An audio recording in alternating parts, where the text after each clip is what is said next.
Certo, como você sabe pela sua pesquisa, no dia 1º de abril, os israelenses atacaram a embaixada iraniana em Damasco, na Síria, matando 7 pessoas, incluindo 2 comandantes. Isso é um ato de guerra porque a embaixada é considerada território iraniano. E nunca antes isso havia sido feito de forma intencional. E isso acontece após o assassinato do general deles, Qassem Soleimani, em 2020, certo? Foi quando os americanos lançaram um ataque de drone contra ele em Bagdá.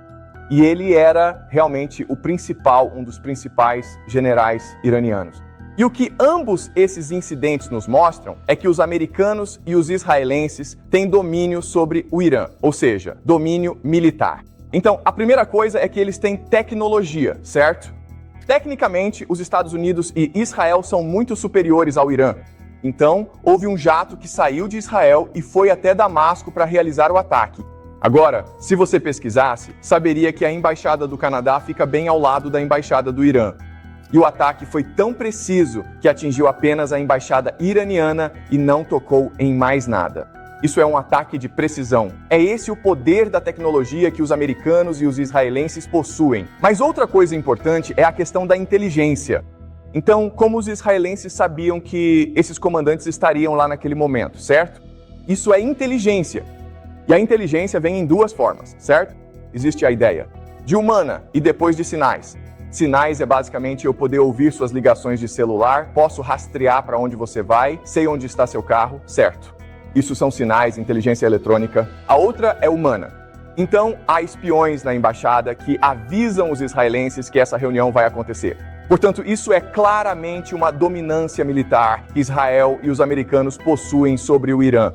E quando esse ataque aconteceu, como você sabe, os iranianos tiveram que responder. E isso foi chamado de Operação Verdadeira Promessa. E a ideia da verdadeira promessa era que haveria um pacote de ataque composto por 300 drones e mísseis que atingiriam Israel.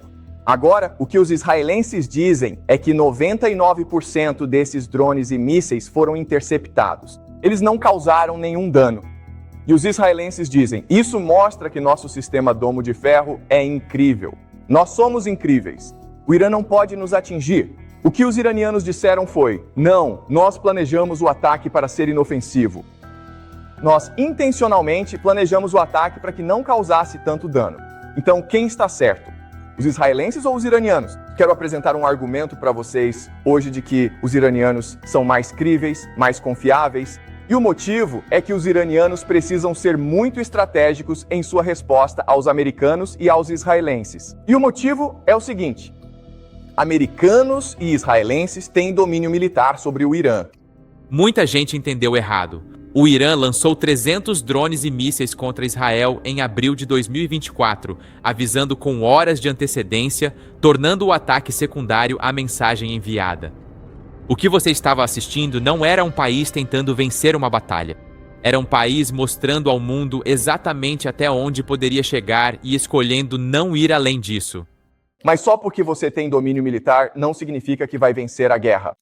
Então, o que eu acredito é que Irã e Israel estão comprometidos com uma guerra. E é possível que em 2 anos haja uma invasão terrestre ao Irã. Mas vai levar tempo para se preparar para essa invasão terrestre. Mas só porque americanos e israelenses atacam o Irã não significa que vão vencer. E o motivo é que, como você sabe pela sua pesquisa, em 2002, os americanos realmente tentaram invadir o Irã, certo? Eles fizeram uma simulação chamada Millennium Challenge 2002. E a ideia era, vamos fingir que vamos invadir o Irã e ver o que acontece.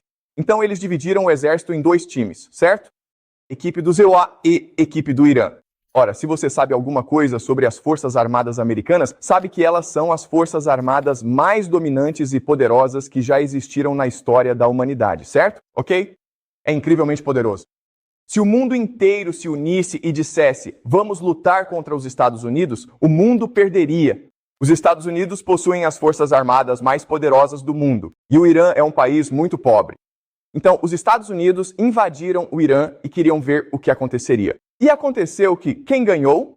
O Irã venceu, certo? E o motivo pelo qual o Irã venceu é a ideia de guerra assimétrica. E essa é uma ideia muito importante, que você precisa saber se quiser entender esse conflito. Então, o que é guerra assimétrica? Certo, vamos fingir que Jack e eu somos inimigos. Nós nos odiamos e queremos nos matar, certo? O Jack tem armadura e uma metralhadora. Eu não tenho nada, então na maioria das batalhas o Jack vai me matar, certo?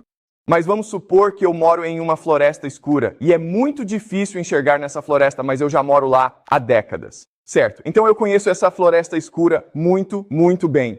Então, se Jack me atacar nesta floresta escura, é possível que eu vença, porque eu posso armar armadilhas, certo? Posso pregar peças em Jack. E essa é a ideia da guerra assimétrica. Embora Jack seja superior, como sou inferior, sou obrigado a ser muito mais estratégico na forma como luto contra ele, ok? Assim, a guerra assimétrica significa que, desde que você consiga definir os termos do confronto, desde que consiga controlar como a guerra é travada, você vencerá.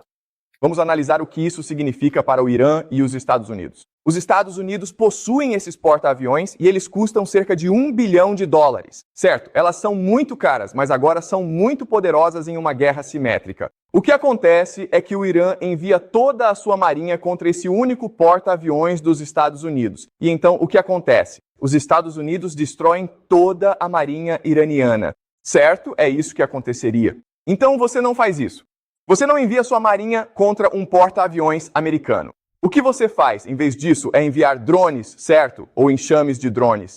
Então, o que eles fizeram no Millennium Challenge... A parte mais estranha de toda essa equação é que os Estados Unidos já provaram que seus próprios porta-aviões poderiam ser afundados. Em um jogo de guerra, eles lutaram contra si mesmos.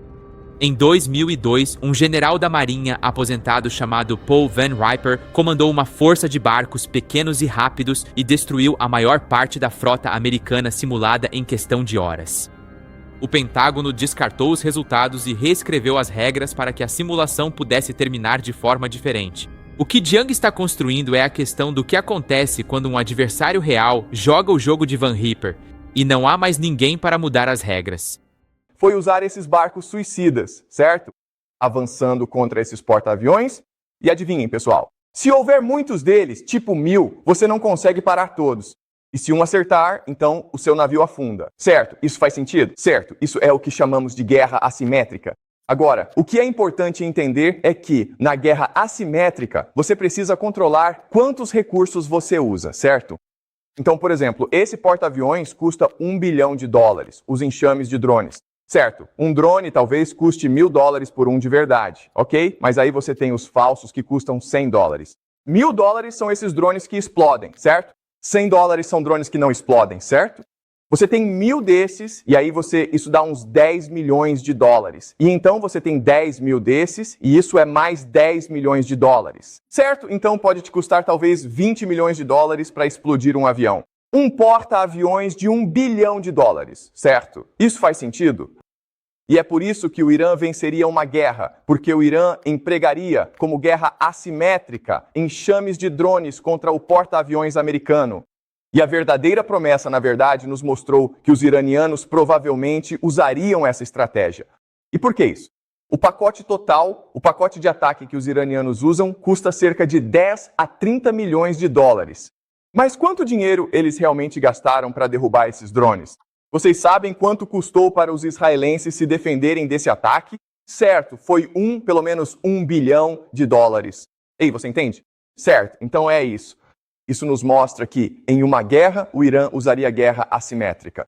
E mesmo que Israel e os Estados Unidos tenham domínio militar, eles podem não conseguir vencer essa guerra. Certo, certo. Então, isso faz sentido? Até agora? Alguma pergunta sobre isso? Certo, essa é uma pergunta muito boa, ok? E a pergunta realmente é, ok, escute, os iranianos vão usar essa estratégia de guerra assimétrica contra os americanos. E então, os americanos não deveriam responder com um pensamento mais estratégico? E essa é uma ótima pergunta. E a resposta é, os americanos não fariam isso. Por quê? Porque a guerra assimétrica é tão eficaz contra impérios e potências militares dominantes. Qual é um problema dos impérios, geralmente? Qual é o maior problema? Qual é a falha fatal? Certo, eles têm burocracia demais, mas o Irã também tem burocracia. Mas os impérios têm um problema muito maior, certo? Agora, vamos voltar ao Millennium Challenge. Agora, no primeiro teste, na primeira batalha, o Irã venceu os Estados Unidos, certo? Então, o que os Estados Unidos fizeram e fizeram o quê? Eles fizeram de novo. Eles fizeram uma segunda simulação. Na segunda simulação, o que eles fizeram exatamente, certo? O que os americanos disseram foi: não, isso é trapaça, pessoal. Vocês entenderam? A guerra asiática é trapaça. Você não pode trapacear. Então, os americanos venceram. Isso faz sentido? Então lembrem-se, na primeira situação, onde era permitido usar a guerra asiática, os iranianos venceram. Na segunda situação, os americanos disseram: não, guerra asiática é trapaça. Portanto, você não tem permissão para usar o Asian Warfare. Vocês devem nos enfrentar diretamente. E os americanos venceram. O que isso nos diz sobre as Forças Armadas Americanas? Exatamente. Obrigado. Ok. Eles são inflexíveis. Os impérios são inflexíveis. E a razão para isso é a ideia de arrogância, certo? Se você é um império e se recusa a esconder suas falhas e defeitos, você se torna muito teimoso. Ok, então voltando ao exemplo do Jack com sua metralhadora, sua armadura, certo? Ele entra na floresta escura agindo assim: eu sou invencível, e todo mundo fala: Jack, não entra nessa floresta escura, isso é estupidez. Mas Jack responde: não, eu tenho uma metralhadora, não me importo.